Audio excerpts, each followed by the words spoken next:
Hello students, हम Indian polity M Laxmikant के 6th addition को स्टडी कर रहे थे और अपने प्रीवियस लेक्चर्स में हमने 7th चैप्टर को स्टार्ट किया था जो कि है फंडामेंटल राइट्स। और आज का हमारा टॉपिक है जिसमें हम पढ़ेंगे आर्टिकल 15 को, prohibition of discrimination on certain grounds.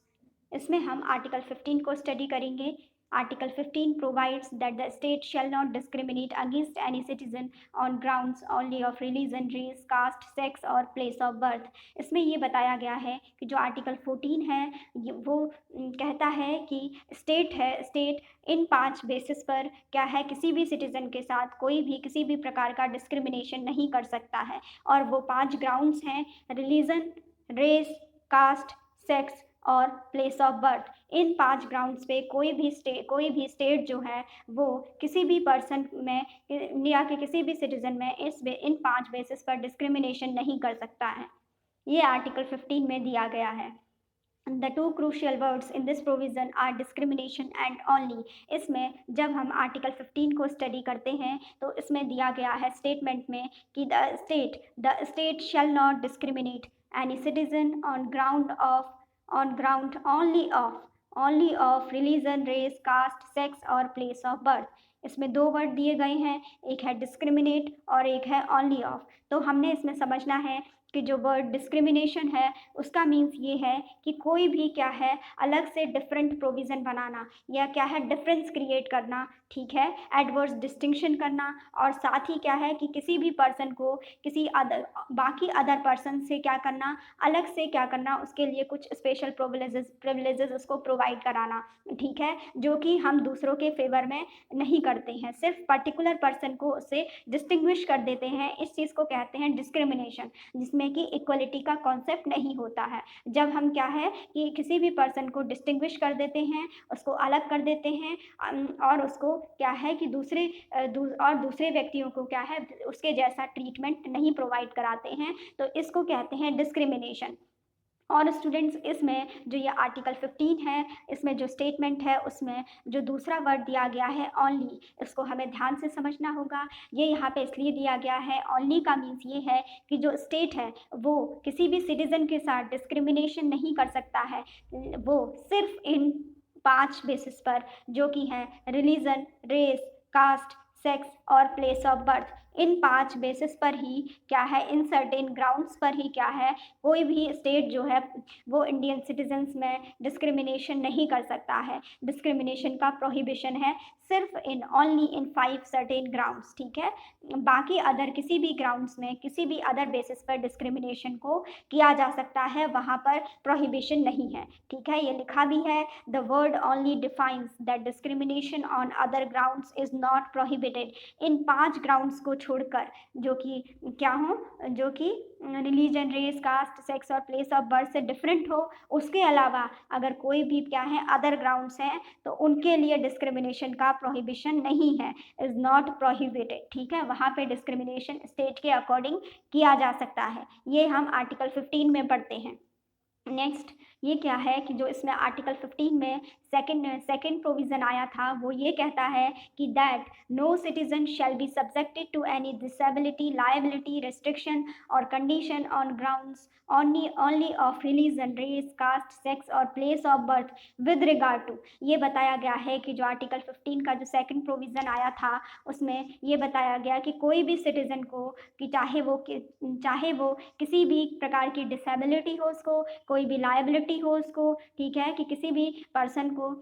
कोई भी रेस्ट्रिक्शन नहीं है, कोई भी कंडीशंस उसको क्या है कि उसको इन जो ये 5 बेसिस हमने अभी आर्टिकल 15 में पढ़े कि ठीक है, only of religion, race, caste, sex और प्लेस ऑफ बर्थ के बेसिस पर किसी भी पर्सन के संग क्या है किसी भी प्रकार का कोई भेदभाव नहीं किया जा सकता है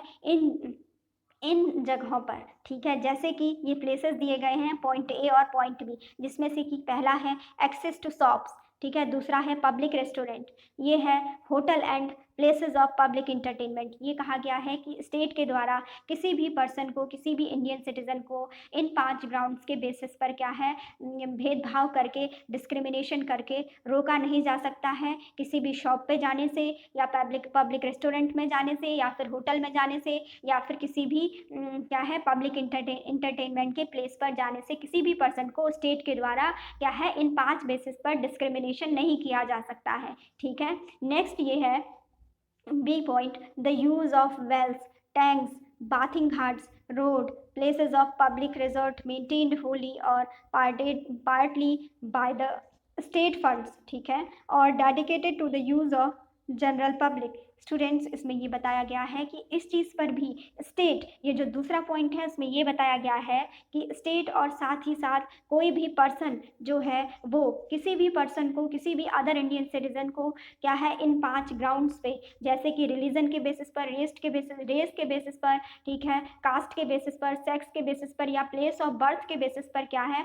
उसमें डिस्क्रिमिनेट नहीं कर सकता है, उसको मना नहीं कर सकता है। किस चीज़ से? कि जो वेल्स का यूज़ करने के लिए, टैंक्स का यूज़ करने से मना नहीं कर सकता है, ना तो स्टेट मना कर सकता है, ना कोई भी इंडिविजुअल पर्सन मना कर सकता है,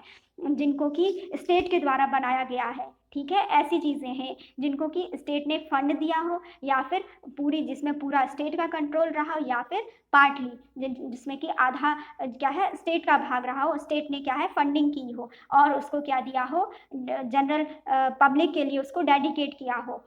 तो क्या है उसके लिए तो वैसे भी जनरल पब्लिक के लिए है वो, तो उसमें ये कहा गया है कि उसमें आप इन 5 ग्राउंड्स के बेसिस पर क्या है कोई भी किसी भी पर्सन के संग कोई डिस्क्रिमिनेशन नहीं करेंगे। मतलब हर किसी पर्सन को, हर किसी सिटीजन को हमारे इंडिया में जो भी पब्लिक वेल्स हैं, पब्लिक टैंक्स हैं, पब्लिक बाथिंग घाट्स गवर्नमेंट के द्वारा जो बनाए जाते हैं, जो रोड्स होती हैं, और जो पब्लिक रिसोर्ट के जो भी प्लेसेस होते हैं, वहाँ पे क्या है किसी भी पर्सन को आप उसके क्या है रिलीजन के बेसिस पर, रेस के बेसिस पर, कास्ट, सेक्स और प्लेस ऑफ बर्थ के बेसिस पर उसको जाने से नहीं रोक सकते हैं, उसके संग डिस्क्रिमिनेशन नहीं कर सकते हैं। ठीक है, ये हमने इसमें पढ़ा। और यही इसमें लिखा भी है कि this provision prohibits discrimination both bye the state and private individual. ये जो बी पॉइंट है इसके लिए दिया गया है कि ये जो प्रोविज़न है ये क्या है डिस्क्रिमिनेशन को रोकता है, किसके द्वारा? स्टेट के द्वारा, और साथ ही साथ प्राइवेट इंडिविजुअल के द्वारा भी, जो दूसरा प्रोविज़न है। ठीक है, कि कोई भी पर्सन किसी को पब्लिक वेल्स का यूज़ करने, जो कुएँ होते हैं, जो भी टैंक्स होते हैं, बाथिंग घाट्स होते हैं, रोड्स होती हैं, और जो प्लेस ऑफ पब्लिक रिसोर्ट होते हैं, वहाँ पे किसी भी पर्सन के द्वारा क्या हो सकता है, किसी भी पर्सन को इन बेसिस पर कभी भी डिस्क्रिमिनेट नहीं किया जा सकता है। ठीक है, वो हर कोई पर्सन या इन जो कि क्या है जनरल पब्लिक के लिए जो स्टेट गवर्नमेंट के द्वारा, जो स्टेट के द्वारा फंडेड चीज़ें हैं, उनमें क्या है हर किसी चीज़ को, हर किसी को क्या है राइट है कि वो यहाँ पर अपना फंक्शन कर सके। ठीक है, ये चीज़ें हैं। तो ये हमने पढ़ा था। और जो पहला पॉइंट था जिसमें कि था एक्सेस टू शॉप्स, इसका मतलब है कि हर किसी व्यक्ति को क्या है कि क्या है एक्सेस टू शॉप्स हैं नॉर्मल कंडीशंस में। ये सारे नॉर्मल कंडीशंस की बात हो रही है। ठीक है, कि कोई भी व्यक्ति क्या है दुकान पर जा सकता है, मीन्स कि अपने लिए सामान वो खरीद सकता है, पब्लिक रेस्टोरेंट में जा सकता है, hotels and places of public entertainment, जो भी होटल्स हैं या फिर क्या है पब्लिक इंटरटेनमेंट के जो भी प्लेसेस हैं, वहाँ पर क्या है ये प्रोविज़न दिया गया है कि स्टेट गवर्नमेंट के द्वारा किसी भी पर्सन को इन 5 ग्राउंड्स के बेसिस पर किसी भी प्रकार का कोई डिस्क्रिमिनेशन नहीं किया जाएगा। ठीक है, नेक्स्ट पढ़ते हैं कि exceptions to prohibition of discrimination on certain grounds. देखिए स्टूडेंट्स, अभी हमने जो ये पढ़ा, हमने तो ये यहाँ पर पढ़ा कि जो आर्टिकल 15 है ये क्या करता है, इन 5 बेसिस पर जो भी डिस्क्रिमिनेशन है किसी भी सिटीजन का, उसको क्या करता है प्रोहिबिट करता है, उसको मना करता है इन 5 ग्राउंड्स पे। ठीक है, रिलीजन, रेस, कास्ट, सेक्स और प्लेस ऑफ बर्थ के बेसिस पर कोई भी डिस्क्रिमिनेशन किसी भी इंडियन सिटीजन के संग नहीं किया जाएगा। उसके बाद जो नेक्स्ट है इसमें अब हम पढ़ेंगे कि क्या है कि कहाँ पर जो डिस्क्रिमिनेशन करना है वो अलाउड है। कुछ ऐसी चीज़ें भी हैं, कुछ एक्सेप्शंस हैं कि जहाँ पर क्या है डिस्क्रिमिनेशन किया जाता है, या फिर स्टेट के द्वारा कुछ स्पेशल प्रोविज़न बनाए जाते हैं वीकर सेक्शंस को, हमारी सोसाइटी के वीकर सेक्शंस को क्या करने के लिए, डेवलप करने के लिए, उनको प्रॉपर अपॉर्चुनिटीज़ प्रोवाइड कराने के लिए। ठीक है, कुछ स्पेशल प्रोविजंस हमारे कॉन्स्टिट्यूशन में बनाए जाते हैं। तो इसमें जो पहला पॉइंट है, ए पॉइंट, उसमें कहा गया है कि क्या है, स्टेट इस चीज़ के लिए परमिटेड होता है कि क्या करता है, स्टेट कोई भी स्पेशल प्रोविज़न बना सकता है, किसके लिए, विमेंस के लिए और चिल्ड्रन के लिए, ठीक है, महिलाओं के लिए और बच्चों के लिए स्टेट क्या है, कोई भी स्पेशल प्रोविज़न बना सकता है और उस बेसिस पर क्या कर सकता है, वो डिस्क्रिमिनेशन कर सकता है। जैसे कि क्या होता है कि जो भी लोकल बॉडीज़ होती हैं, जैसे पंचायत होती हैं, ठीक है, वहाँ पर क्या होता है, reservation of seats for women, वहाँ पे क्या किया जाता है, विमेन के लिए जो है कुछ सीट्स क्या होती हैं, रिजर्व्ड होती हैं, ठीक है। उसके बाद नेक्स्ट है कि क्या है, नेक्स्ट एग्जांपल हम ये भी ले सकते हैं कि कोई भी स्टेट क्या कर सकता है, अपने चिल्ड्रंस को, अपने स्टेट के जो भी क्या हैं बच्चे हैं, जो भी स्टूडेंट्स हैं, उनको क्या कर सकता है, फ्री एजुकेशन प्रोवाइड करा सकता है। ऐसा प्रोविज़न भी स्टेट के द्वारा दिया जा सकता है। तो ये क्या है, पॉजिटिव डिस्क्रिमिनेशन का कॉन्सेप्ट है, ठीक है। नेक्स्ट बी पॉइंट पढ़ते हैं। स्टेट क्या डिस्क्रिमिनेट कर सकता है, स्टेट इस चीज़ के लिए परमिट होता है कि वो स्पेशल प्रोविज़न बना सकता है, किस चीज़ के लिए, जिससे कि कोई भी क्या हो, सोशली और एजुकेशनली बैकवर्ड क्लास के जो भी सिटीज़न हैं, या फिर कोई भी शेड्यूल्ड कास्ट के जो सिटीज़न हैं, या फिर जो भी शेड्यूल्ड ट्राइब के जो भी सिटीजन्स हैं, उनके लिए क्या है, उनके डेवलपमेंट के लिए, उनके एडवांसमेंट के लिए क्या है, कोई भी स्पेशल प्रोविज़न स्टेट गवर्नमेंट के द्वारा बनाए जा सकते हैं। इसमें लिखा है, the state is permitted to make any special provision for the advancement of any socially and educationally backward classes of citizen। Means कि क्या है, जो सोशली और एजुकेशनली बैकवर्ड हैं, मीन्स क्या है, जिनका सोशल जो है, सोशल स्ट्रक्चर जो है वो क्या है, वो बैकवर्ड है, उतना डेवलप नहीं है, और एजुकेशनली भी क्या है, वो पिछड़े हुए हैं, उनको क्या है, एजुकेशन नहीं मिली है। तो ऐसे लोगों के एडवांसमेंट के लिए क्या कर सकती है, स्टेट गवर्नमेंट को परमिशन होती है कि वो क्या कर सकती है, स्पेशल प्रोविजंस को बना सकती है। और साथ ही साथ किसके लिए बना सकती है, शेड्यूल्ड कास्ट के लिए बना सकती है, और शेड्यूल्ड ट्राइब्स के एडवांसमेंट के लिए कोई भी स्पेशल प्रोविजंस को बना सकती है। जैसे कि फॉर एग्ज़ाम्पल क्या है कि क्या किया जाता है, जो भी पब्लिक एजुकेशनल इंस्टीट्यूशंस होते हैं, जो भी पब्लिक एजुकेशनल इंस्टीट्यूशंस होते हैं, वहाँ पे क्या होता है कि कुछ सीट्स रिजर्व्ड होती हैं, जो कि शेड्यूल्ड कास्ट या शेड्यूल्ड ट्राइब या फिर जो भी क्या होते हैं, सोशली या एजुकेशनली बैकवर्ड क्लास के जो भी स्टूडेंट्स होते हैं, उनके लिए कुछ सीट्स का रिजर्वेशन किया जाता है। और साथ ही पब्लिक जो एजुकेशनल इंस्टीट्यूशंस होते हैं, वहाँ पे क्या होता है, ये जो शेड्यूल्ड कास्ट या शेड्यूल्ड ट्राइब या फिर जो भी सोशली या एजुकेशनली बैकवर्ड सेक्शन के जो स्टूडेंट्स होते हैं, उनके लिए क्या होता है, फी कंसेशन दिया जाता है, ठीक है, जो कि पब्लिक एजुकेशनल इंस्टीट्यूशंस में किया जाता है। नेक्स्ट है, regarding their admission to educational institutions including private educational institutions whether aided और unaided by the state except the minority educational institutions. Students, इसमें ये बताया गया है कि जो स्टेट्स हैं, वो क्या कर सकता है, किसी भी जो कि क्या है, कोई भी जो socially educationally backward class of citizen है, या फिर क्या है, शेड्यूल्ड कास्ट या शेड्यूल्ड ट्राइब के जो भी क्या है,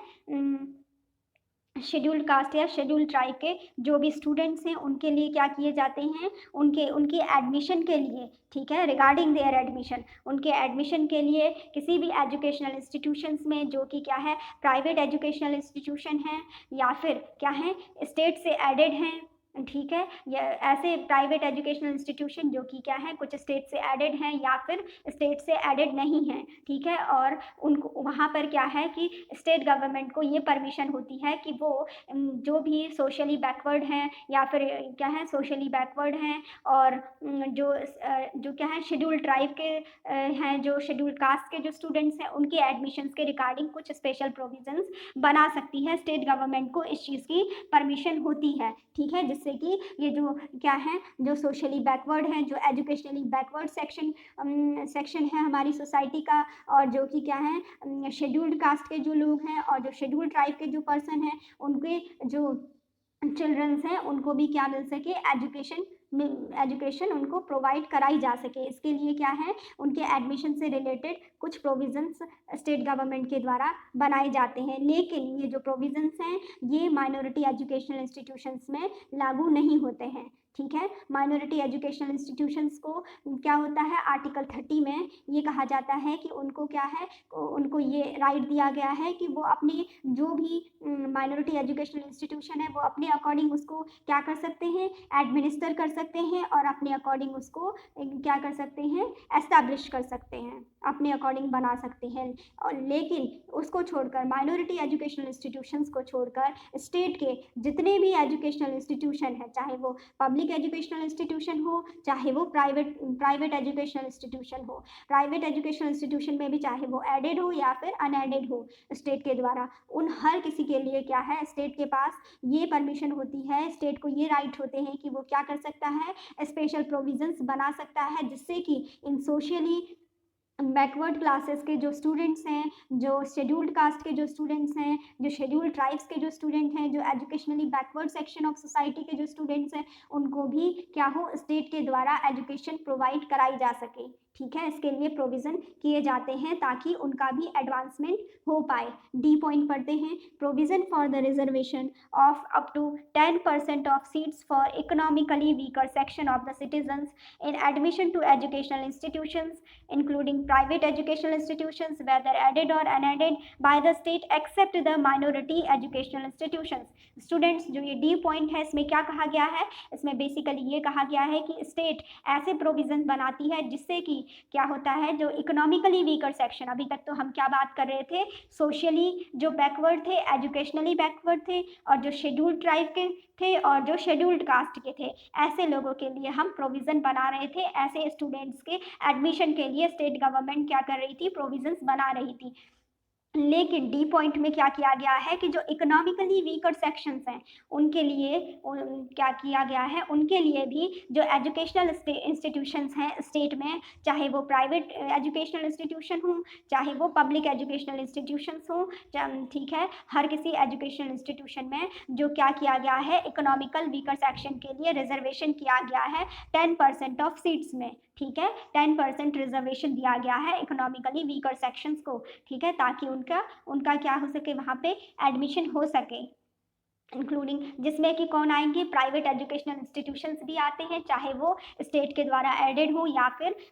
एडेड ना हो। हर कोई स्टेट का जो है एजुकेशनल इंस्टीट्यूशन वो उसके प्रोविज़न के अंदर आता है, लेकिन जो माइनॉरिटी एजुकेशनल इंस्टीट्यूशन है उसके लिए स्टेट क्या है, कोई भी प्रोविज़न नहीं बनाता है, क्योंकि मैंने अभी आपको बताया कि अंडर आर्टिकल 30, ठीक है, अंडर आर्टिकल 30 क्या होता है, माइनॉरिटीज़ को ये राइट दिया जाता है, माइनॉरिटीज़ को कि क्या है, वो अपने एजुकेशनल इंस्टीट्यूशन को अपने अकॉर्डिंग क्या कर सकती हैं, एस्टेब्लिश कर सकती हैं और अपने अकॉर्डिंग उनको एडमिनिस्टर कर सकती हैं स्टेट में। ठीक है, तो इसीलिए ये कहा गया, ये प्रोविज़न बनाया, 10% रिजर्वेशन दिया इकोनॉमिकली वीकर सेक्शन को, और ऊपर क्या कहा कि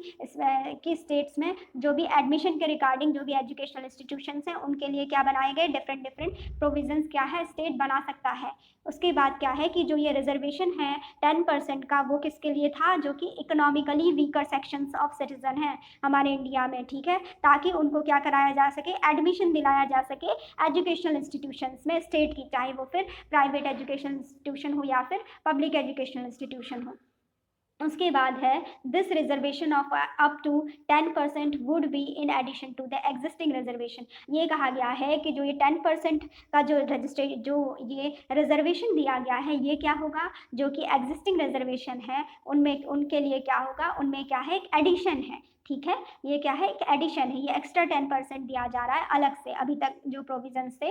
उनके अलावा 10% दिया जाएगा, किसको, जो इकोनॉमिकली वीकर सेक्शन होंगे, और साथ ही ऐसे कि जिनको क्या है, जो अभी तक किसी भी प्रकार का कोई भी क्या है रिजर्वेशन ना ले रही हो। अगर कोई भी SC ST, ठीक है, इसके रिजर्वेशन के क्राइटेरिया के अंदर आते हैं और पहले से वो इसकी फैसिलिटीज़ को ले रही हैं, तो स्टूडेंट्स ये ध्यान रखें कि वो लोग क्या हैं, इकोनॉमिकली वीकर सेक्शन के इस 10% के रिजर्वेशन को नहीं ले सकते हैं, वो इसका फ़ायदा नहीं उठा सकते हैं। ठीक है, For this purpose, the economically weaker section would be notified by the state from time to time on the basis of family income and other indicators of economic disadvantage. ये कहा गया है कि इस चीज़ के लिए जो ये इकोनॉमिकली वीकर सेक्शन को जो स्टेट में जो स्टेट्स की जो एजुकेशनल इंस्टीट्यूशंस हैं वहाँ पे एडमिशन देने के लिए जो 10% का जो सीट्स में रिजर्वेशन किया जाता है, उसके लिए कह रहे हैं कि जो भी कंडीशंस होती हैं कि कौन कौन ऐसे पर्सन होंगे जो इकोनॉमिकली वीकर सेक्शन में आएंगे,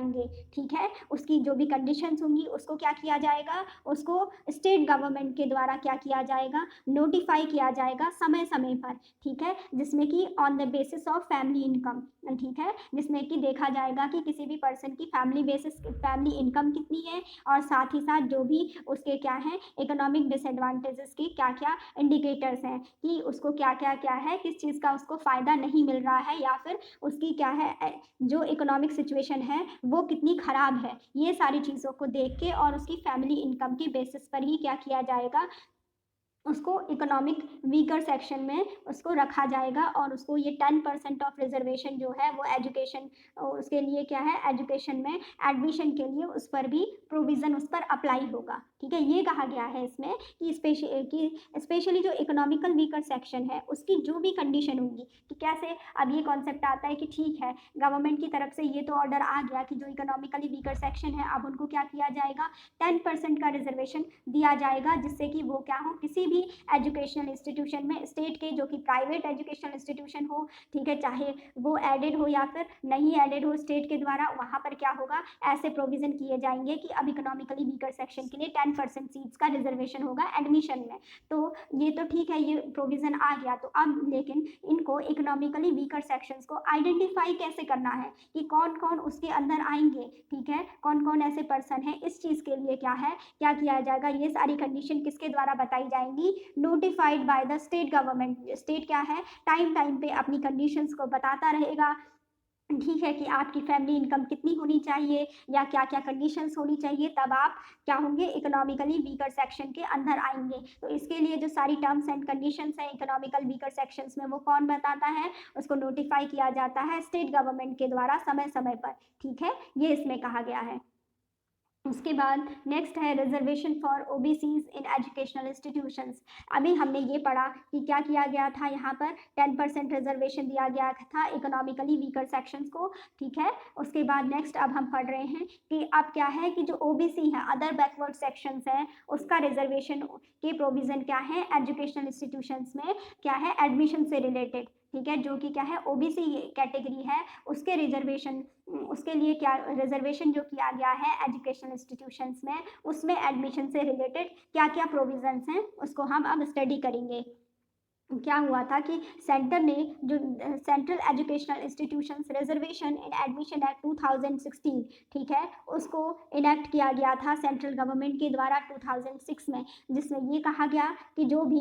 उसमें ये कहा गया कि जो भी ओबीसी कैटेगरी के होंगे उनको क्या किया जाएगा, प्रोवाइडिंग ए कोटा ऑफ 27%, उनको क्या होगा 27% का कोटा दिया जाएगा, ठीक है, for candidates belonging to the other backward classes. OBCs के जो भी क्या होंगे पर्सन होंगे जो भी ओबीसी कैटेगरी में आएंगे उनको क्या है कि जो भी higher education central higher educational institutions हैं जो कि क्या है जैसे कि आईआईटीज और आईआईएम होते हैं, Indian institute of technology and Indian institute of management, ठीक है, आईआईएम और आईआईटीज में जो भी अगर एडमिशन होंगे तो वहाँ पे ओबीसीज के लिए कहा गया कि 27% का कोटा प्रोवाइड कराया जाएगा एडमिशन में, ठीक है, 27% का रिजर्वेशन दिया जाएगा। उसको किस एक्ट के द्वारा लाया गया, उसको लाया गया सेंट्रल एजुकेशनल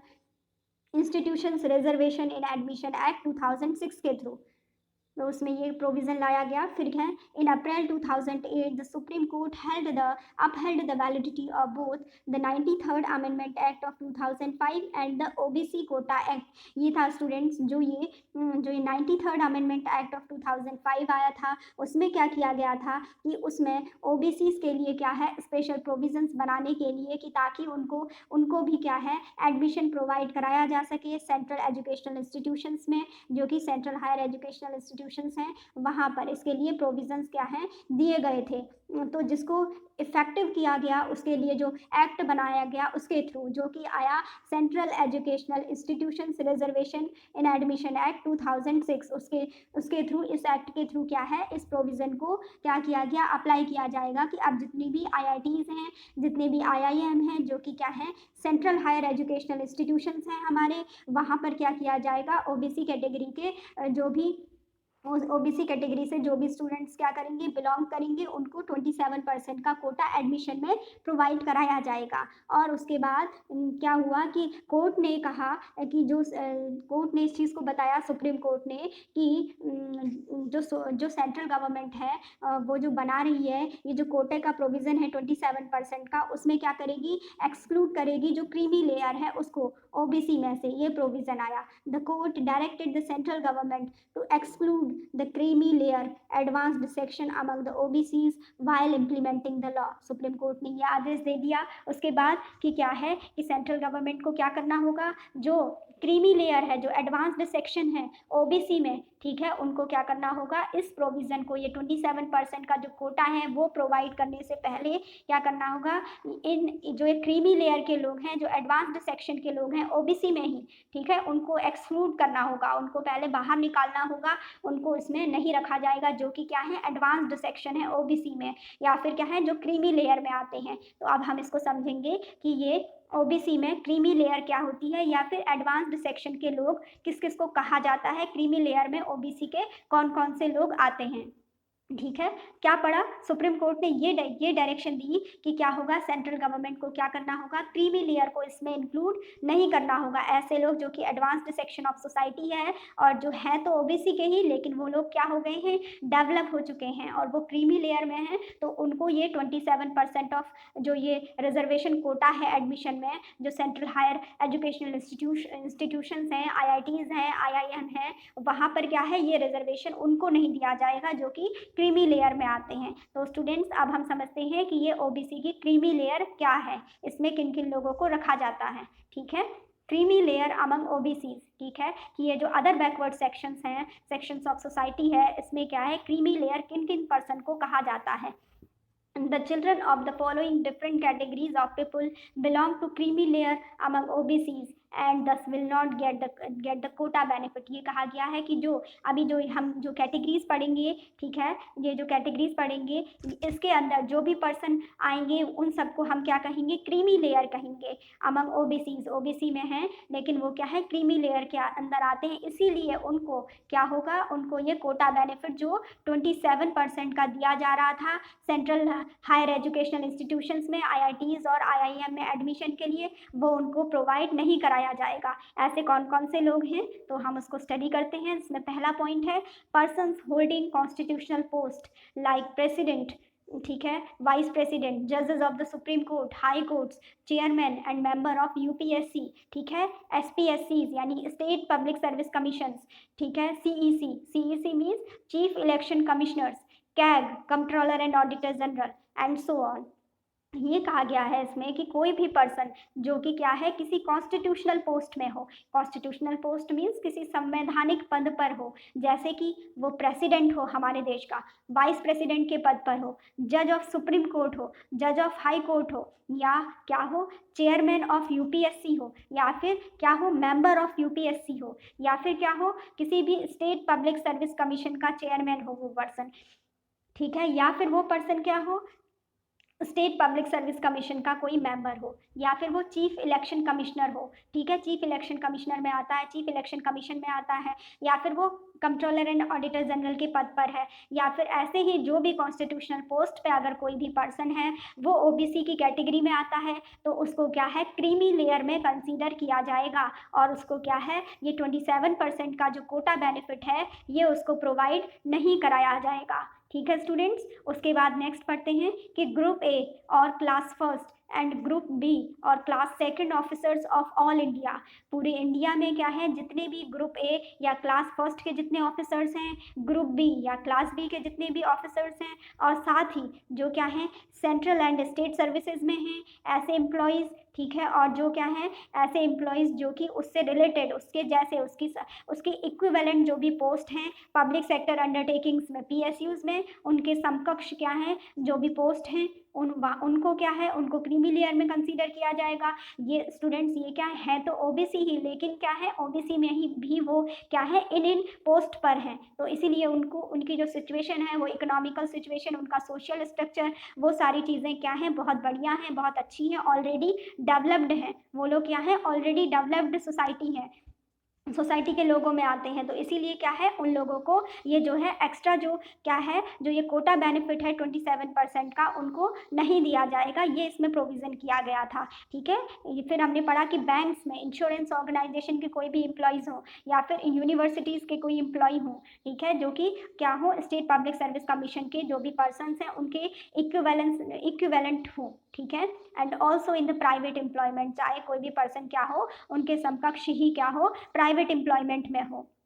ये सब प्रोविजंस हैं कि ऐसे पर्सन किस में आते हैं, ऐसे ओबीसी के पर्सन सब क्रीमी लेयर में आते हैं, और उनको क्या होगा, उनके लिए क्या है ये 27% का जो कोटा है वो उनको जो सेंट्रल हायर एजुकेशनल इंस्टीट्यूशंस हैं उनके एडमिशन में प्रोवाइड नहीं कराया जाएगा, ठीक है। नेक्स्ट पढ़ते हैं, persons who are in the rank of colonel, ठीक है, colonel and above in the army and equivalent post in the navy, the air force and the paramilitary force. ये कहा गया है कि जो क्या है ऐसे कोई भी पर्सन जो कि क्या हो आर्मी में कोलोनल की रैंक पर हूँ, जिसे हम कर्नल कहते हैं नॉर्मल भाषा में, कोलोनल है, या फिर उससे अबव की जो भी पोस्ट है, उससे ऊपर की जो भी पोस्ट है आर्मी में, या फिर उसकी जो इक्विवेलेंट पोस्ट है, उसकी जो समकक्ष पोस्ट है नेवी में या फिर एयरफोर्स में या फिर पैरामिलिट्री फोर्सेस में, वो सब पर्सन्स क्या होंगे, वो सब क्रीमी लेयर में आएंगे, ठीक है। नेक्स्ट है professionals like doctors, lawyers, engineers, artist, authors, consultants and so on. ये कहा गया है कि कोई भी ऐसा ओबीसी का पर्सन जो कि क्या हो डॉक्टर हो, लॉयर हो, इंजीनियर हो, आर्टिस्ट हो, और क्या हो ऑथर हो या फिर कंसल्टेंट हो, वो क्या होगा, वो क्रीमी लेयर के अंदर कंसीडर होगा और उसको भी ये 27% का कोटा प्रोवाइड नहीं कराया जाएगा, ठीक है। उसके बाद नेक्स्ट है persons engaged in trade, business and industry. कोई भी ऐसा पर्सन जो क्या है ओबीसी कैटेगरी का है लेकिन वो क्या है किसी भी ट्रेड में है इंगेज, किसी भी बिजनेस में है या फिर इंडस्ट्री में क्या है ऑलरेडी इंगेज्ड है, तो क्या है वो क्रीमी लेयर में कंसीडर हो जाएगा और उसको भी ये बेनिफिट नहीं दिए जाएंगे। नेक्स्ट है 6 point, people holding agricultural land above a certain limit, agricultural land above a certain limit and vacant land और बिल्डिंग्स इन अर्बन एरियाज। ये कहा गया है कि कोई भी अगर पर्सन है ओबीसी कैटेगरी का पर्सन है जिसकी क्या है एग्रीकल्चरल लैंड, जो उसकी कृषि भूमि है, कृषि योग्य भूमि है, वो क्या है एक सर्टेन लिमिट से ज़्यादा है, ठीक है, जितनी भी लिमिट बताई गई है उससे ज़्यादा है, या फिर उस पर्सन की क्या है वैकेंट लैंड है, उसकी क्या है कोई खाली भूमि है या फिर कोई बिल्डिंग्स हैं, कहाँ पर अर्बन एरियाज में क्या है उसकी कोई क्या है खाली उसकी भूमि पड़ी हुई है, और क्या है अर्बन एरियाज में क्या है उसकी कुछ बिल्डिंग्स भी हैं, तो ऐसे पर्सन को भी क्या किया जाएगा, ऐसे ओबीसी के पर्सन को भी क्रीमी लेयर में कंसीडर किया जाएगा और उसको 27% का जो कोटा बेनिफिट है वो प्रोवाइड नहीं कराया जाएगा।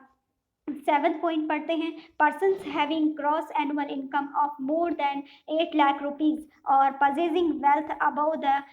Exemption limit. ये कहा गया है कि कोई भी ऐसा पर्सन जिसकी जो ग्रॉस एनुअल इनकम है, जो एक साल की जो ग्रॉस एनुअल इनकम है वो क्या है मोर देन 8 लाख रुपीज़ है, अगर वो 8 लाख रुपए से ज़्यादा है, 8 लाख रुपीज़ से ज़्यादा है, तो क्या होगा उसको क्या है क्रीमी लेयर में कंसीडर किया जाएगा। या कोई भी ओबीसी का ऐसा पर्सन कि जिसकी जो पजेसिंग वेल्थ है, यानी जो उसके पास धन संपत्ति है, जो उसकी वेल्थ है, जो उसकी प्रॉपर्टी है, वो क्या है जो कि एक क्या है जो कि एग्जेम्पशन की जो लिमिट है उससे क्या है अबव है, ठीक है, छूट की लिमिट से ज़्यादा है, मतलब उसके पास क्या है एक सर्टेन लिमिट से ज़्यादा की वेल्थ है, ज़्यादा प्रॉपर्टी है, तो वो भी क्या होगा क्रीमी लेयर में कंसीडर किया जाएगा और उसको क्या है ओबीसी का जो कैटेगरी में जो 27% का जो बेनिफिट दिया जाता है एडमिशन में एजुकेशनल इंस्टीट्यूशंस में सेंटर की, वो नहीं दिया जाएगा। In 1993 when the creamy layer ceiling was introduced it was rupees 1 lakh। ये कहा गया है कि जब सबसे पहली बार जो क्रीमी लेयर का कॉन्सेप्ट आया वो आया था ओबीसी में 1993 में। ठीक है, कि जब से क्या किया गया कि इन लोगों को, जैसे डॉक्टर्स हैं, लॉयर्स हैं, इंजीनियर्स हैं, आर्टिस्ट हैं, ऑथर्स हैं, या फिर प्रेसिडेंट हैं, या फिर जो भी ऐसे लोग हैं जो कि क्या है ऑलरेडी डेवलप्ड हैं, ठीक है, और क्या है काफ़ी आगे बढ़ चुके हैं समाज में, तो इनके लिए क्या कर दिया गया कि इनको ताकि जो अंडर प्रिविलेज्ड लोग हैं ओबीसी में उनको क्या किया जा सके, उनको ज़्यादा से ज़्यादा डेवलपमेंट के अवसर, उनको अपॉर्चुनिटी प्रोवाइड कराई जा सके। इस चीज़ के लिए इनको क्या कर दिया गया, इनके लिए क्रीमी लेयर बना दी गई, क्योंकि ये तो ऑलरेडी क्या है डेवलप्ड हैं।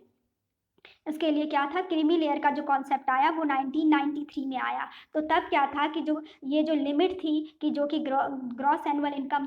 जो इस टाइम पे है कि ऐसा पर्सन जिसकी ग्रॉस एनुअल इनकम जो 1 साल की इनकम है, नेटवर्थ है, वो क्या है 8 लाख रुपीज़ से ज़्यादा होगी तो वो क्रीमी लेयर में आ जाएगा। लेकिन जब ये स्टार्टिंग में 1993 में क्रीमी लेयर का कॉन्सेप्ट सेंट्रल गवर्नमेंट के द्वारा इंट्रोड्यूस किया गया था, तो उस टाइम पे ये था 1 लाख रुपीज़। ठीक है, स्टार्टिंग में ये था कि जिसकी जो ग्रॉस एनुअल इनकम 1 लाख से ज़्यादा होगी तो वो क्या होगा, क्रीमी लेयर में आएगा। वो था 1993 के टाइम पर। ठीक है, उसके बाद क्या हुआ कि ये सब्सिक्वेंटली रिवाइज होता रहा, बार बार चेंज होता रहा, और 2004 में जो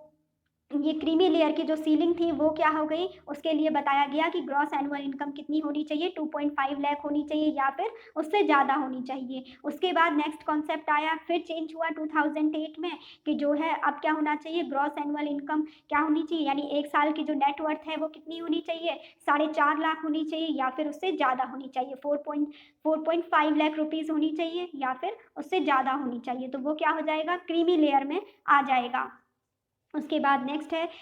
2013 में फिर से चेंज हुआ कि जिसमें कर दिया गया इस वर्थ को, इस नेट वर्थ को कर दिया गया 6 लाख रुपीज़ के, जिसका क्या होगा, gross annual income 6 lakh rupees से ज़्यादा होगी तो वो क्या होगा, ओबीसीज में क्रीमी लेयर में कंसीडर होगा। उसके बाद 2017 में जो ये 8 लाख का है ये कब आया, 8 लाख का जो सीलिंग आई है ये आई है 2017 में। ये कहा गया कि क्या होगा, जिस भी ओबीसी के पर्सन की जो ग्रॉस एनुअल इनकम है वो 8 लाख से ज़्यादा होगी 2017 से। ठीक है, 2017 में ये कॉन्सेप्ट लाया गया कि इस ईयर से क्या होगा, अगर किसी की भी अब क्या होगी 8 लाख रुपीज़ से ज़्यादा की इनकम होगी, ठीक है, एनुअली, तो उसको क्या करना होगा, उसको क्रीमी लेयर में कंसीडर किया जाएगा और उसको ये ओबीसी के अंदर जो क्या है कैटेगरी में जो कोटा बेनिफिट मिलता है 27% का वो प्रोवाइड नहीं किया जाएगा। ये हमने इसमें पढ़ा। उसके बाद स्टूडेंट्स जो अभी हमने पढ़ा था कि जो reservation for economically weaker sections EWS in educational institutions, ठीक है, कि एजुकेशनल इंस्टीट्यूशंस में जो इकोनॉमिकली वीकर सेक्शन थे उनके लिए जो रिजर्वेशन किया, ठीक है, उसमें क्या किया था कि जैसा कि अभी हमने स्टार्टिंग में पढ़ा था कि जो सेंट्रल गवर्नमेंट होती है वो क्या करती है, वो एक एक्ट लाती है, सेंट्रल गवर्नमेंट एक ऑर्डर लाती है जिसमें कि क्या होता है, इकोनॉमिकली वीकर सेक्शन को क्या किया जाता है, 10% रिजर्वेशन दिया जाता है एडमिशन के लिए, and admission to the educational institutions. ठीक है, और ये किसके थ्रू आया था, इसके लिए 103rd अमेंडमेंट एक्ट ऑफ 2019 के थ्रू इसको लाया गया था। ये जो इकोनॉमिकली वीकर सेक्शंस के लिए ये जो 10% रिजर्वेशन का जो ये कॉन्सेप्ट आया था एजुकेशनल इंस्टीट्यूशंस में एडमिशन के लिए, ये किसके थ्रू लाया गया, 103rd क्या है अमेंडमेंट एक्ट ऑफ 2019। इसको ध्यान रखिएगा स्टूडेंट्स, ये काफ़ी इंपॉर्टेंट है, ये पूछा जा सकता है कि इकोनॉमिकली वीकर सेक्शंस के लिए क्या है, ये जो 10% का रिजर्वेशन जो एजुकेशनल इंस्टीट्यूशंस में एडमिशन के लिए प्रोवाइड किया गया, ये कौन से अमेंडमेंट एक्ट के थ्रू आया था, ये आया था 103rd अमेंडमेंट एक्ट ऑफ 2019 के थ्रू। इसमें क्या हुआ कि इसको इफेक्टिव करने के लिए सेंट्रल गवर्नमेंट ने 2019 में एक ऑर्डर को इशू किया जिससे कि अब क्या किया जा सके, किसी भी एजुकेशनल इंस्टीट्यूशन में जो भी स्टेट्स के द्वारा चलाए जाते हैं या स्टेट के द्वारा फंडेड हैं या फिर क्या है एडेड हो या फिर अनएडेड हो, ठीक है, उन पर क्या किया जाएगा, वहाँ पर 10% रिजर्वेशन दिया जाएगा एडमिशन में इकोनॉमिकली वीकर सेक्शन को। ठीक है, ये हमने पढ़ा था। The benefit of this reservation can be availed by the persons belonging to economically weaker sections who are not covered, ठीक है, who are not covered under any of the existing schemes of the reservation of SCs, STs and OBCs। देखिए students, अभी मैंने आपको बताया था कि आपको इकोनॉमिकली वीकर सेक्शन का जो ये 10% का रिजर्वेशन है एडमिशन में, अगर आपको उसको यूज़ करना है तो क्या है, इसका आपको बेनिफिट लेना है तो आप इसके बेनिफिट को तभी अवेल कर पाएंगे जब क्या होगा कि आपको क्या है, आप किसी भी एग्जिस्टिंग स्कीम्स ऑफ रिजर्वेशन में क्या हो, इंक्लूड ना हो, जो कि SC को दिया जाता हो या फिर ST को दिया जाता हो या फिर OBC को दिया जाता हो, उसमें से किसी भी जो स्कीम है जो कि जिसमें कि रिजर्वेशन प्रोवाइड हो उससे आपको बेनिफिट ना हो रहा हो पहले से, ठीक है, तभी आप क्या कर सकते हैं, इसका बेनिफिट ले सकते हैं जो कि है इकोनॉमिकली वीकर सेक्शन के लिए, ठीक है। इसमें क्या है 10% रिजर्वेशन, ये क्या है, एक अभी हमने पढ़ा था, ये क्या है एडिशनल है, ठीक है, एडिशनल है। जो लोग जिन्हें की क्या है SCs का जो है SC कैटेगरी में होने के लिए पहले से रिजर्वेशन के थ्रू जो कोई स्कीम प्रोवाइड कराई जा रही है, ST में होने के कारण कोई रिजर्वेशन की स्कीम में कुछ छूट मिल रही है या OBC में मिल रही है, तो उनके लिए क्या है, ये इकोनॉमिकली वीकर सेक्शन का जो वीकर सेक्शन में जो 10% का रिजर्वेशन है वो उनको नहीं मिल पाएगा, ठीक है। यानी ये किसको मिलेगा, केवल जो जनरल कैटेगरी के जो क्या है इकोनॉमिकली वीकर सेक्शंस हैं उनको ही मिलेगा। ऐसा क्यों है, क्योंकि इसमें क्या है कि ये उनको मिलेगा जिनको क्या है अभी तक किसी भी प्रकार का कोई भी एग्जिस्टिंग स्कीम्स ऑफ रिजर्वेशन जिनको नहीं मिल रही थी, क्योंकि जो जनरल सेक्शन है उसको क्या है, कोई भी किसी भी प्रकार की कोई भी रिजर्वेशन उसको नहीं दिया जाता है, तो क्या है उसको ये 10% ऑफ रिजर्वेशन उसकी जो इकोनॉमिकल कंडीशन है, वीकर इकोनॉमिकल कंडीशन है, उस बेसिस पर उसको प्रोवाइड करा दिया जाएगा।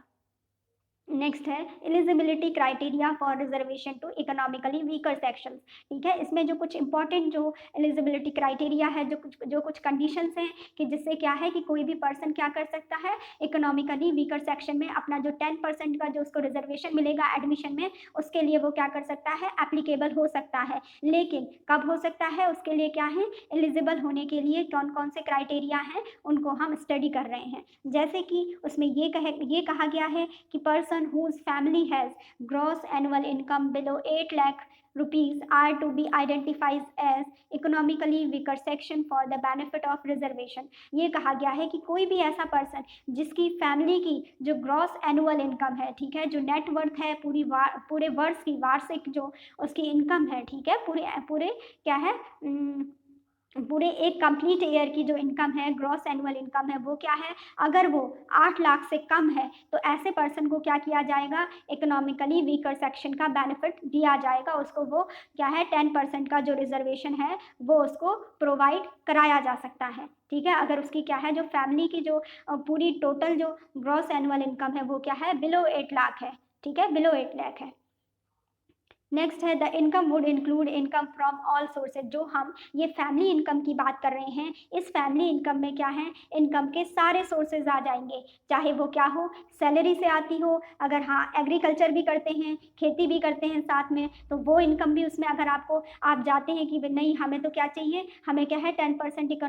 क्या है इकोनॉमिकल वीकर सेक्शन में अपना क्या है रिजर्वेशन चाहिए, तो उसके लिए क्या करना होगा, पहले तो आपकी पूरी फैमिली की जो भी सैलरीज आती हैं वो सब इंक्लूड होंगी फैमिली इनकम में। और अगर आप कहीं पे एग्रीकल्चर करते हैं तो उससे आपको जो भी बेनिफिट होते हैं, जितना भी आपका प्रोडक्शन होता है वो सब इंक्लूड होगा। अगर आप बिजनेस करते हैं वो सब इंक्लूड होगा, आपकी फैमिली में अगर कोई भी बिजनेस है, कोई भी अगर आप अदर कोई भी प्रोफेशन करते हैं तो वो सारी इनकम्स जो हैं उनका जो क्या है पूरा जो सम होगा, जो पूरा एडिशन होगा वो आपका क्या होगा, वो होगा पूरा इनकम का एडिशन, उसी को बोला जाएगा ग्रॉस एनुअल इनकम, ठीक है। वो क्या होना चाहिए, 8 लाख से कम होना चाहिए, उसमें ये सारी चीज़ें फैमिली के सारे सोर्सेज आएंगी, ठीक है, जैसे कि सैलरी से आता हो, कुछ एग्रीकल्चर से आता हो, कुछ बिजनेस से आता हो, कुछ प्रोफेशन से आता हो, कोई भी प्रोफेशन करते हो अदर, ठीक है। तो लेकिन वो क्या है टोटल सब कुछ मिला के पूरी फैमिली में कितना होता है, तब भी 8 लाख रुपीज़ से अगर कम होता है तभी आपको क्या दिया जाएगा, इकोनॉमिकली वीकर सेक्शन में की कैटेगरी में 10% का रिजर्वेशन एडमिशन के लिए एजुकेशनल इंस्टीट्यूशंस में स्टेट की प्रोवाइड कराया जाएगा। और साथ ही ये भी कंडीशन है कि क्या है, आपको किसी भी एग्जिस्टिंग जो स्कीम ऑफ रिजर्वेशन है, चाहे वो ST की हो, OBC की हो, SC की हो, आपने किसी का भी बेनिफिट ना लिया हो, ठीक है, तभी आप उसके लिए एप्लीकेबल होंगे। इट वुड बी, और जो ये इनकम की बात की गई है, जो अभी हम इनकम की बात कर रहे थे, उसमें क्या होना चाहिए कि जिस दिन जब हम, ठीक है, एप्लीकेशन जब अपनी सबमिट करेंगे कि मैं भी क्या हूँ, मैं भी उसमें लेना चाहता हूँ 10% का रिजर्वेशन अप्लाई करेंगे, तो वो क्या होना चाहिए, उससे 1 साल पहले की जो कि एक फाइनेंशियल ईयर होता है पूरा, इससे उससे पिछले साल का जो भी पूरा रहा हो, ठीक है, तब तक का आप क्या देंगे, एक ईयर का पूरा फाइनेंशियल ईयर की उस इनकम को कंसीडर किया जाएगा। वो कौन सी इनकम कंसीडर होगी, 1 साल पहले की, यानी prior to the,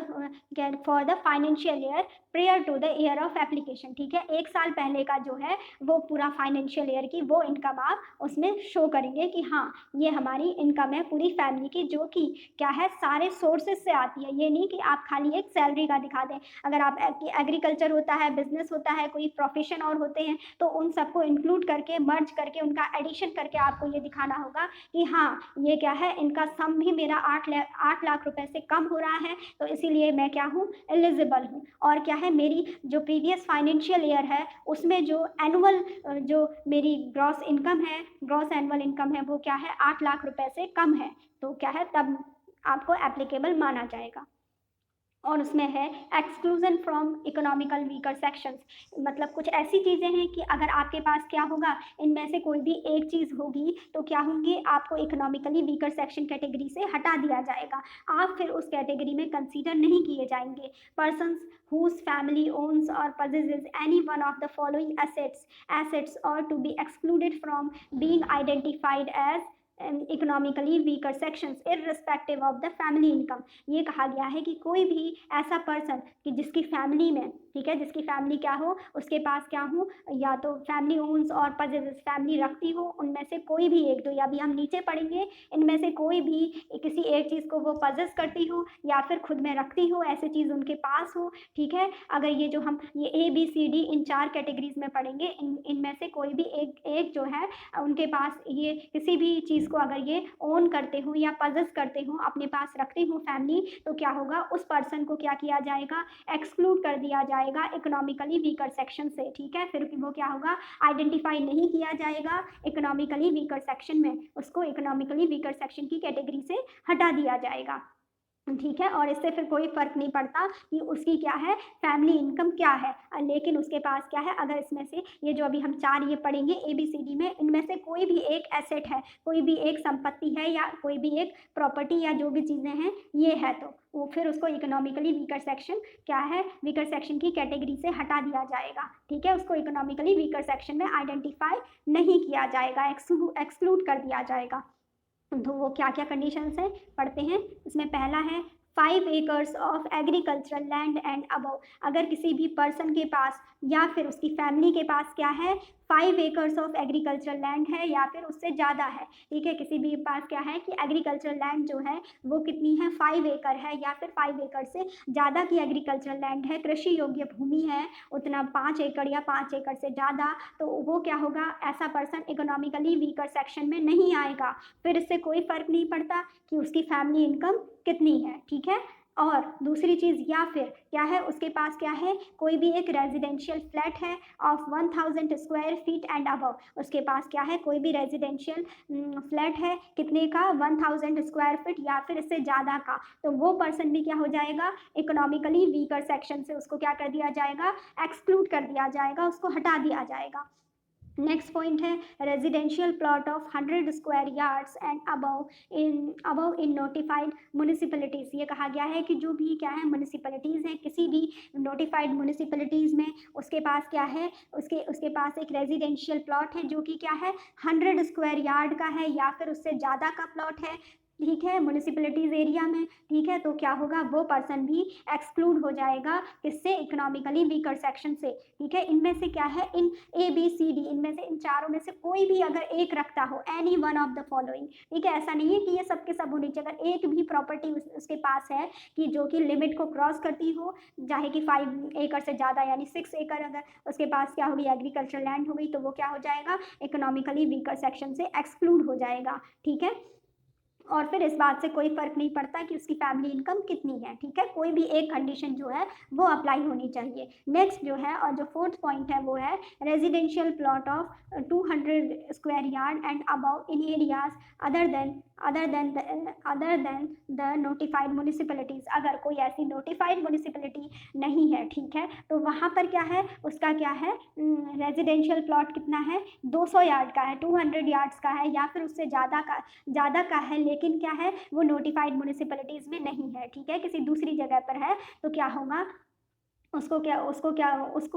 economically weaker section की कैटेगरी से एक्सक्लूड कर दिया जाएगा, उसको इकोनॉमिकली वीकर सेक्शन से हटा दिया जाएगा और उसको लिए जो 10% रिजर्वेशन जो स्टेट की एजुकेशनल इंस्टीट्यूशंस हैं वहाँ पर एज ए एडमिशन प्रोवाइड नहीं कराया जाएगा, ठीक है। एडमिशन के लिए 10% का जो रिजर्वेशन कोटा है वो उस पर्सन को फिर प्रोवाइड नहीं कराया जा सकता है। क्या पढ़ा हमने, पहले पढ़ा कि 5 एकड़ of agriculture land and above, दूसरा पढ़ा कि residential flat of 100 square feet and above, उसके बाद रेजिडेंशियल प्लॉट क्या है 100 स्क्वायर यार्ड या फिर उससे ज़्यादा का है, लेकिन कहाँ पर है, नोटिफाइड म्यूनिसिपैलिटीज़ में। कितने का है, 100 स्क्वायर का है। लेकिन अगर वही जो है रेजिडेंशियल प्लॉट अगर 200 स्क्वायर यार्ड का है, लेकिन 200 स्क्वायर यार्ड का है लेकिन उससे ज़्यादा है, लेकिन वो क्या है नोटिफाइड म्यूनिसिपैलिटीज़ में नहीं है, तो क्या होगा, तब क्या होगा, अगर कोई भी ऐसा प्लॉट जो कि क्या है 200 स्क्वायर यार्ड है और उसका जो एरिया है उतने एरिया का है, लेकिन और क्या है, लेकिन वो क्या है नोटिफाइड म्यूनिसिपैलिटीज़ के एरिया में नहीं आता है, तो उसको भी किसमें कंक्लूड कर लिया जाएगा, इकोनॉमिकली वीकर सेक्शन से उसको हटा दिया जाएगा, ठीक है, एक्सक्लूड कर दिया जाएगा। और लेकिन नोटिफाइड म्यूनिसिपैलिटीज़ में है, लेकिन उसके पास वहाँ पे रेजिडेंशियल प्लॉट के लिए कितना बताया गया है एरिया, 100 स्क्वायर यार्ड या फिर उससे ज़्यादा है, तो वहाँ पर क्या होगा, उसको फिर इकोनॉमिकली वीकर सेक्शन में नहीं रखा जाएगा। तो स्टूडेंट्स हमने ये पढ़ लिया कि इकोनॉमिकली वीकर सेक्शन से अगर किसी को भी एक्सक्लूजन अगर करना है, तो वो अगर उसकी फैमिली के पास, ठीक है, उस फैमिली के पास अगर इन चारों में से कोई भी एक क्या है प्रॉपर्टी है, कोई भी एग्रीकल्चर लैंड है या कोई भी रेजिडेंशियल प्लॉट है, जितना कि ये सर्टेन लिमिट्स बताई गई हैं इनसे ज़्यादा है या इनके बराबर है, तो वो क्या हो जाएगा, ये जो इकोनॉमिकली वीकर सेक्शन है इस कैटेगरी से क्या हो जाएगा, एक्सक्लूड हो जाएगा। उसके बाद है इसमें ही कुछ प्रोविजंस और बताए गए हैं कि जो है इकोनॉमिकली वीकर सेक्शंस के एजुकेशनल इंस्टीट्यूशंस में उनके रिजर्वेशन को बताते हैं। उसके लिए क्या है, कुछ जो मेन पॉइंट्स हैं उनको और हम स्टडी कर लेते हैं। इसमें ये कहा गया है कि the property held by a family in different locations और डिफरेंट प्लेसेस और cities would be clubbed while applying the land or property holding test to determine economically weaker sections। Students इसमें ये बताया गया है कि जब आप क्या है इकोनॉमिकली वीकर सेक्शन के स्टेटस के लिए क्या करेंगे या फिर अपनी लैंड और प्रॉपर्टी का जब कोई भी क्या होगा कि आपको सारा क्या करना होगा, सारी चीज़ों का क्या जब डिटर्मिनेशन देना होता है, सारी कैलकुलेशन करके देना होता है। तो ये कहा गया है कि जब आप जो इकोनॉमिकली वीकर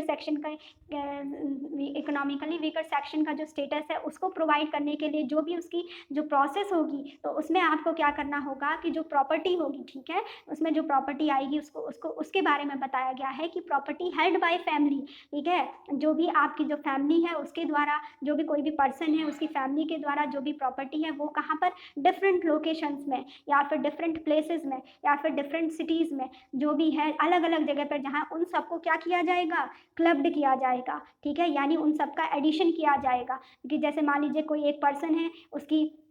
उसकी क्या है 3-4 प्लेसेस पर है, एक जयपुर है, एक कहीं है, एक क्या है कानपुर है, एक क्या है लखनऊ है, एक मुरादाबाद है, ऐसे अलग अलग जगह पे क्या है उसकी क्या है प्रॉपर्टीज़ हैं। तो क्या होगा कि जब अगर उसको इकोनॉमिकली वीकर सेक्शन के लिए अप्लाई करना है तो उसको क्या करना होगा, सारी अपनी प्रॉपर्टीज़ का सम करना होगा, उसको इक्वल करके बताना होगा कि हाँ मेरी यहाँ पर क्या है इतनी प्रॉपर्टीज़ हैं, उसको क्लब करके ही बताना होगा अपनी प्रॉपर्टी को टोटल एडिशन करके कि हाँ टोटल मेरे पास इतनी लैंड या इतनी प्रॉपर्टी है। उसके बाद ही उसको क्या किया जाएगा, अगर उसकी प्रॉपर्टी क्या होगी, एक डिटरमाइंड एक जो भी उसके क्या है जो एस्पेक्ट्स हैं क्राइटेरिया को फॉलो करेंगे तो उसको वो स्टेटस दिया जाएगा। अगर वो एक सर्टेन लिमिट्स के बाहर हो जाते हैं इन सब प्रॉपर्टीज़ का सम करके, तो क्या होगा, उसको इकोनॉमिकली जो वीकर सेक्शन स्टेटस है वो क्या है प्रोवाइड नहीं कराया जाएगा। इसलिए कहा गया है कि फैमिली की जो भी प्रॉपर्टी और जो भी डिफरेंट लोकेशंस में है, चाहे वो डिफरेंट प्लेसेस में हो या फिर डिफरेंट सिटीज़ में हो, उसको क्या है वो सब बताना होगा।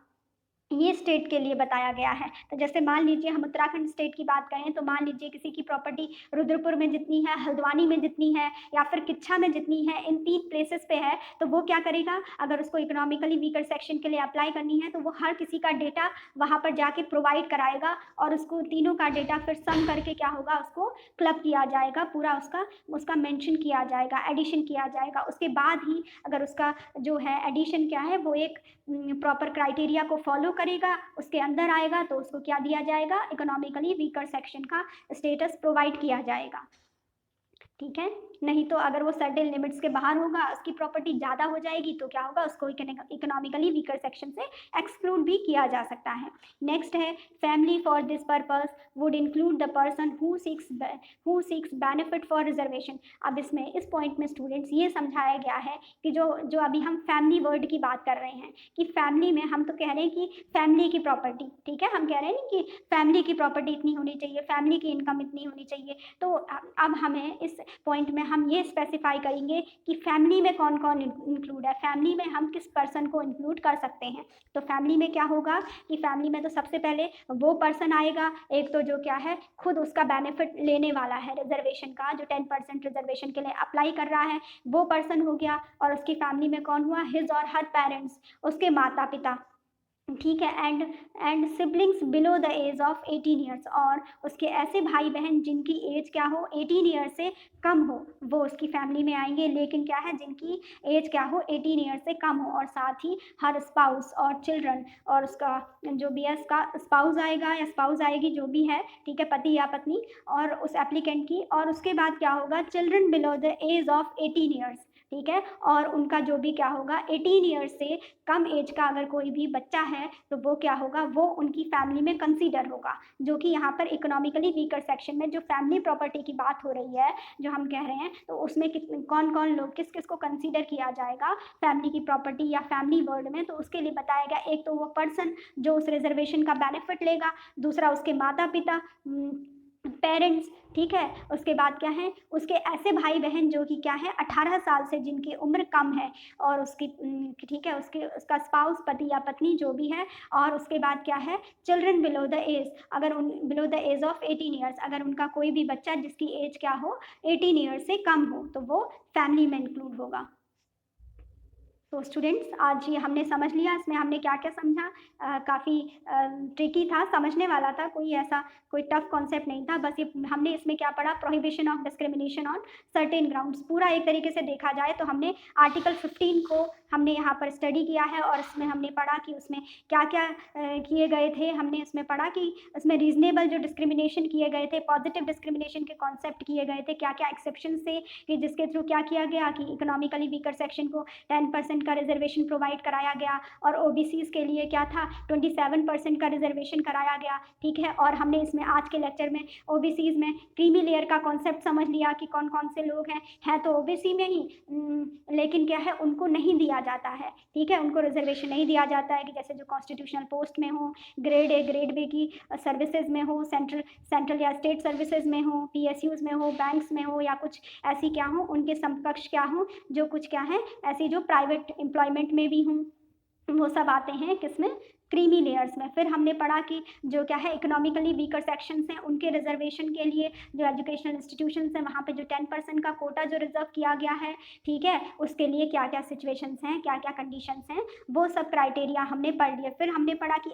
ऐसे कौन सा क्राइटेरिया है कि अगर कोई एक भी चीज़ या कोई भी ऐसा एक भी एसेट अगर किसी पर्सन के द्वारा या उसकी फैमिली के द्वारा, ठीक है, उसकी फैमिली के पास आ जाता है, तो क्या होता है, वो इकोनॉमिकली वीकर सेक्शन से बाहर हो जाएगा, ये हमने पढ़ा, ठीक है। और उसमें ही इकोनॉमिकली वीकर सेक्शन के लिए जो भी क्या है, 10% का जो रिजर्वेशन है, ठीक है, 10% का रिजर्वेशन है, उसके लिए क्या क्या क्राइटेरिया हैं एडमिशन के रिगार्डिंग, वो हमने पढ़ा किसी भी स्टेट के एजुकेशनल इंस्टीट्यूशन में। तो आज का लेक्चर यहीं पे कंप्लीट करते हैं। आई होप कि आपको समझ आया हो। Thanks for watching.